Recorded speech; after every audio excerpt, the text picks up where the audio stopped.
Good day, people, and welcome to a new video where I ramble about stuff that happens on the internet all the time, because stuff happens on the internet all the time, every single day. I am happy to be back here. I did not make a video last week because I was a little bit behind on school stuff and a little bit more stressed about said school stuff and other life things, more general life things. But I'm back, and I'm happy to be back because I miss doing this, because I love doing this, which was nice to realize, actually. Well, I already knew that, but like, I'm making a video every week and it takes a lot of time every week, so I don't spend a lot of time thinking about it. So it was nice to notice that I was missing making a video when I wasn't doing it. So that's great. What I was doing last week is filling this gigantic sketchbook, and I somehow survived doing that, and I somehow did do it, and I'm super proud of myself. So I had to show you that I filled this chunky boy. I'm not going to talk about it anymore after this, but I had to show off a little. Okay, I'm in art school, and you can help me with that by subscribing and liking this video and watching my videos.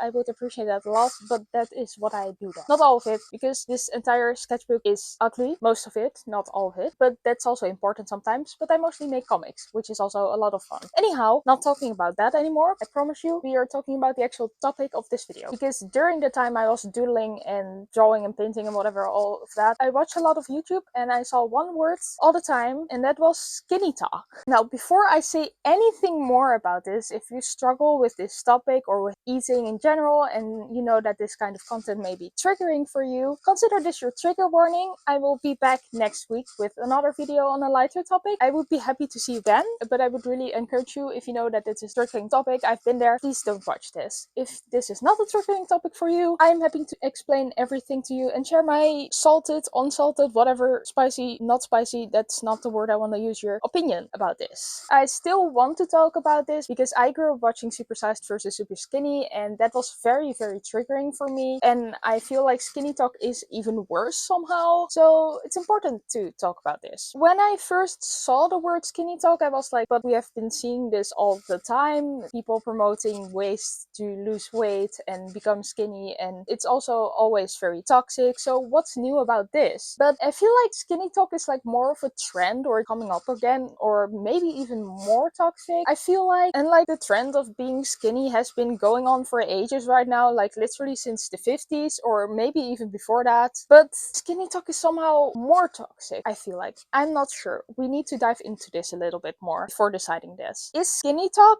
the most toxic weight loss promotion we've ever seen in history, or is it just another form of this trend thing, whatever? I did some internet digging and I found out that the weight loss industry kind of started around 1950s for many reasons, but mostly with this magazine called Woman's Own, and more specifically with this person called Eileen Fowler in 1954 in England. Before Fowler, this magazine was already promoting weight loss in many articles, but with Fowler it really started to roll and it became more popular because her articles were very popular. Just as you can see right now on the internet, a lot of this weight loss advice, even within the same magazine, was contradicting, as you can see right now on the internet too, so that's interesting, I would say. And of course, this is all to stay attractive after having children to your man, because what is not about that? Well, I wish it wasn't, but apparently it is. And it was also just a great way for these magazines and companies making weight loss pills, because those also started being made around this time, to sell those and make money. So it was just a big money-making scheme, I would say. Well, then being skinny kind of became the beauty standard, and being fat, or rather being super unhealthily skinny, became the beauty standards. And for some reason now you're worth more when you're skinny, because that has something to do with your brain or whatever. I don't know. It makes no sense, yet it sort of does, and it's very sad. Anyhow, apparently some people think that you're worth more when you're skinny, which is annoying. Sadly, with the rise of the internet, people feel more and more comfortable to keep commenting on other people's bodies, even though nobody wins anything by doing that.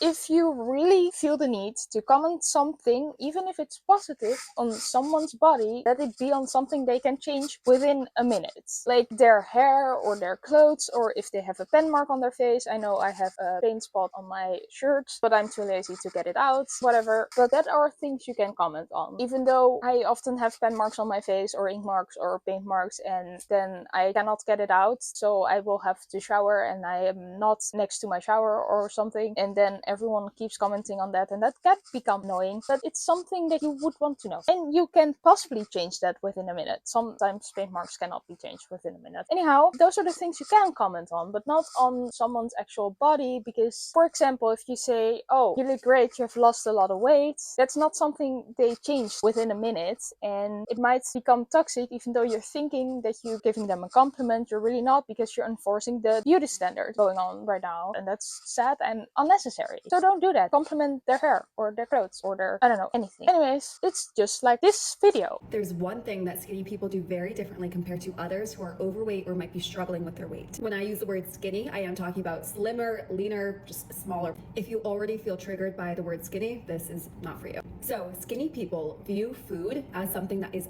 optional always, and they are very deliberate with what they're eating. Here's what I mean by viewing food as optional. If they wake up in the morning and they're not hungry, they're not just gonna force themselves to eat because it's breakfast time. Or just because someone brought in donuts to the office, it doesn't mean that they're gonna eat it just because it's there. Or if they're going to a coffee shop and they see a muffin, they're not just gonna get the muffin because it's there. They're there because they're getting a coffee. Every single day in most of our lives, we are presented with the opportunity to eat food at so many different instances besides just the normal standard mealtime. For the majority of people who are lean or staying slim or skinny, whatever you want to call it, they are aware that just because food is presented does not mean that they need to act on it. For the most part, they're incredibly mindful of what they're eating, when they're eating it, and how much they're eating. They know that just because they can eat it doesn't mean that they should necessarily eat it at all. Just because you can eat it or you get a craving does not mean that you should eat it or that you should act on it. Most of us know this, but really struggle with actually acting on it. So if this is you, if you struggle with the skinny mindset and not acting on food every time you are given it,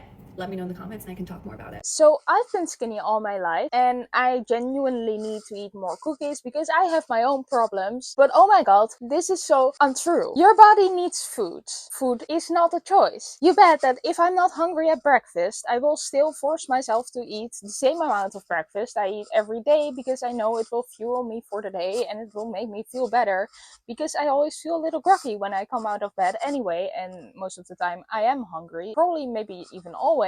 But having your fuel at the start of the day is so very, very important. And if you comment now, I never eat breakfast, whatever, I don't want to know that. I don't care. If that works for you and you're healthy and you're eating enough after that, that's fine. For me, I very much need breakfast, and I know that I need it very much every single day, so I eat it every single day, even when I'm not hungry. Same with every other meal and even snacks, because my body needs fuel and your body does too, and so does literally everyone else's. Although when I see a nice muffin or a cupcake at a coffee shop and I was only planning to get coffee, I will probably go to the grocery store where muffins are cheaper, so I won't get it at the coffee shop because probably they taste nicer, and sometimes I do that. But in this economy you cannot do that every day, so you go to the grocery store and get more of them for the same or a cheaper price, which means that you have more muffins to eat, which is nice. I like muffins, they're great. So that's a good point, but please add the going to the grocery store to get them for cheaper in that as well. Thank you. The turning point for me when I was trying to needlessly lose weight in my life a few years ago was when my nutritionist told me how much food I needed in a day when I was only laying in bed, not moving at all, and yeah, you're still alive, so that costs energy, and that was more than I thought, so that was important for me. And hereby I tell you that even if you do nothing every second of a day and you lay in bed all day without even getting up to go to the toilet, which please do, because you also need to drink water and that makes you need to go to the toilet, which is also important. Anyhow, even if you lay in bed all day without getting up one time, you still need to eat. This mindset of eating is a choice is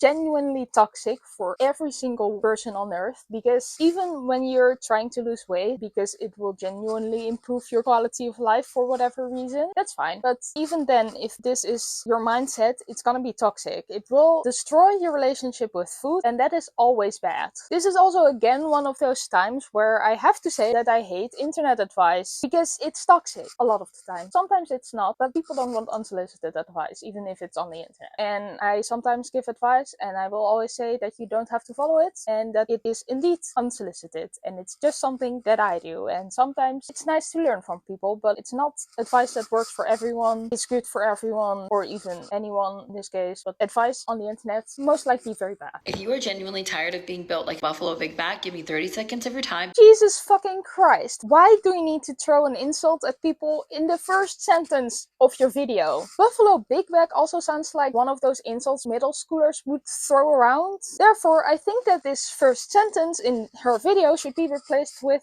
are you tired of being bullied all your life because you don't look like the beauty standards? Maybe follow this advice, but also don't, because it's probably going to be very bad. But we need to watch the rest of the video before we get to that. And also, this won't work for this creator because she gets her views off people who have body issues, regardless of however they look like. And they are not necessarily bullied in real life, but now they are, by her. Because I'm going to talk about realistic things that you can do as part of your day-to-day health and wellness routine that will actually help you lose the weight. Number one is you need to get up and get active. A lot of you guys are not moving your bodies enough. All you're literally doing every single day is sitting and eating. If this means getting up a little bit earlier to get your steps in before work, do that. If it means maybe having a little bit of coffee after work to also get your walk in, do that. Make sure the number of steps throughout the entire day is adding up to over 10,000 steps.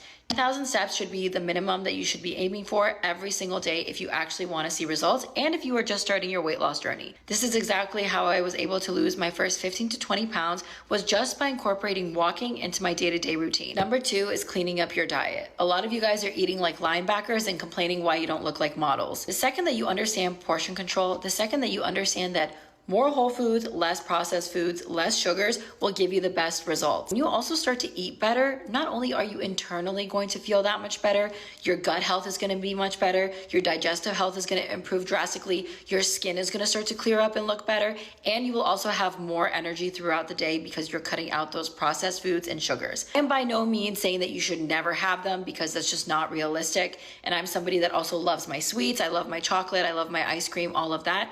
Everything in moderation and everything in smaller portions. A lot of people think that you need to have 3 to 5 meals every single day, but the second that I started to have 2 full meals without incorporating any sort of like artificial crap snacking in between it was when I actually saw results. Change your diet, change your body, change your life. I promise you, when you do these things all together, you will see the results. Okay, I agree that moving your body is important and healthy for the vast majority of people. However, going from not doing that to suddenly walking 10,000 steps a day, which would take the average person about an hour and a half, is too much. And if you're suddenly doing that, you can get obsessive over it, which is also very bad. If you want to add something to your routine, whatever it is, you should be able to ease yourself into it, because just starting to do it for an hour and a half every single day sounds very, very stressful. And it's also very unnecessary. I feel like this video is playing into your self-worth a lot, so walking 10,000 steps a day doesn't make you more worthy of being alive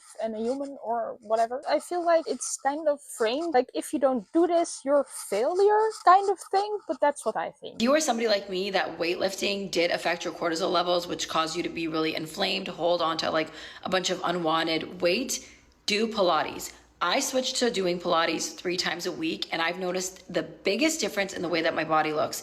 My body looks leaner, my butt looks so much more better, my stomach is flatter, my waist is getting smaller and smaller literally every single session that I do. And overall, I do not feel as inflamed as I did when I was lifting heavy all the time. I still lift heavy once a week, and the max that I lift is literally 20 pounds. Again, movement is good for you, but for the love of a god. If you need to move your body more, choose a way that you actually like to do it. If that's Pilates, great, go do it. But if you want to play volleyball because you like that more, go do that. That's also great, moving your body. It's not worse or something. If lifting weights is the best thing for you and not Pilates, you should lift weights. It's not that one of those things is better than the other. Everything about this is about how your body looks like, and that's not what is important. Also, just eating 2 meals a day isn't realistic for most people, and it shouldn't be. I feel like this entire Skinnytok trend is so incredibly judgmental, and it makes me very, very mad. Hear me out. Volume eating is making you fluctuate in weight. I was such a girl who's like, yeah, like you gotta volume eat to lose weight, like less calories, more food. No. I've been watching Mina. Let me tell you a little bit about that. I've been watching Mina and like the Skinny Slavic Talk or whatever, and they changed my perspective. I mean, my mom always told me growing up, I'm Slavic. like eat less, whatever, blah blah. But I like, it came from here, went from here. I never listened. But it's so true.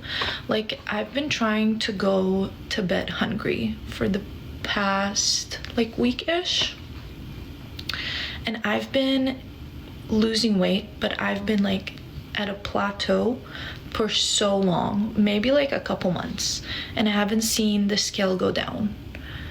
And I've been going to bed hungry and not wanting to eat as much because I go to bed hungry. And I swear to God, like, the scale started going down. And everything Mina says, everything she fucking says, like, I'm so happy I found her on TikTok. Amazing. So that was my little TED Talk. Okay, so feeling hungry, as far as I know, I'm not a doctor, but isn't really good for you. And going to bed hungry, it sounds very incredibly unhealthy. Your body still needs energy for like sleeping, recovering things, like we talked about that. If you lay in bed doing nothing all day, every single day, you still need food. I had an Eastern European grandmother, by the way, not necessarily Slavic, so maybe there are cultural differences, but I feel like it's close enough. And she always brought me cake and never said that I had to lose weight. We always got cake from her, and that was great. And chocolate and whatever. And I feel like this is close enough to say that losing weight is not part of Slavic culture or any culture in general, because that's just a weird thing to say. I would say that it's a culture thing because it has to do with society a lot, but it's not necessarily from one part of the world or attributed to one specific culture. And again, it's just toxic to say that, oh, weight loss is just in my culture, that's just what it is, let's do it, because that doesn't mean that it's good. Also, it's not a big secret that not eating will cause you to lose weight in most cases, because that is in every single video we've seen today. It's not a secret.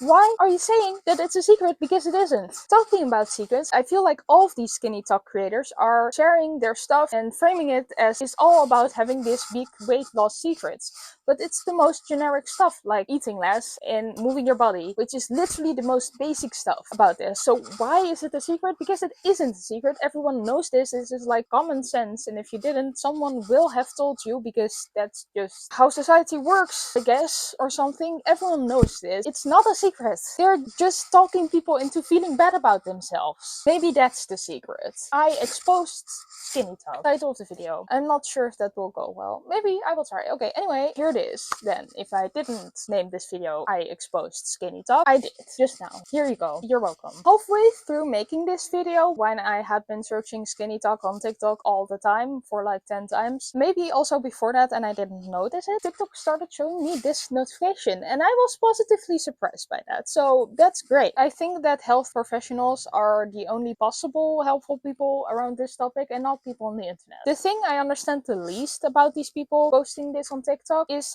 how can they feel good about posting this? How can they sleep at night? Do they know what they are doing? They need some more thinking, and maybe they need help with getting a better relationship with food themselves. I feel like that would also be the case. But I just cannot get over the big amount of people on the internet that don't seem to think about what message they're putting out in the world. These videos have millions of views. That's too many to not have a sit down with yourself and think about what you're doing and putting out there, especially with such a nuanced topic. And as we all know, the internet and nuance don't really go together a lot of the time. Anyhow, I feel like the weight loss industry always has been bad and toxic, but like with the internet and videos and trends like this, it's even worse because they spread a lot easier than magazines. And also watching these videos is pretty much a free thing to do in your life, and magazines cost money and are produced in a country in a specific amount of magazines, whatever. It's just more accessible now, which makes it worse in this case. In a lot of cases it's a great thing, but in this case it's a very bad thing. Well, if you like this video, please press those wonderful like and subscribe buttons. I would appreciate that a lot, and then I will see you next time. Ciao!